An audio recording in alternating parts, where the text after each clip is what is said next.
La prima fase di sperimentazione della zona rossa e devo dire che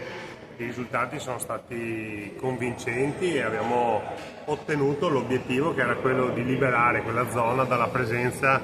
di alcune figure. Nelle ultime settimane poi si sono addirittura azzerati gli allontanamenti, segno evidente che il grande lavoro svolto dalle forze dell'ordine ha portato a un risultato importante. Quindi adesso affrontiamo l'estate, non riproporremo in questa fase la zona rossa, ma verranno comunque rafforzati i controlli, soprattutto nei fine settimana, contro l'interpellanza giovanile, quindi un focus molto forte sul tema del disagio giovanile e quindi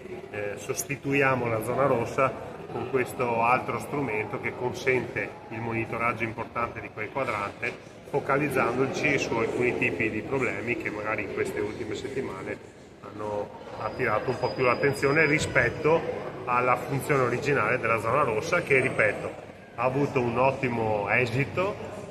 la percezione di sicurezza è certamente cambiata, continueremo i controlli, ma valuteremo poi a settembre se sarà il caso di riproporre la zona rossa quando magari ci sarà anche un flusso di persone maggiore.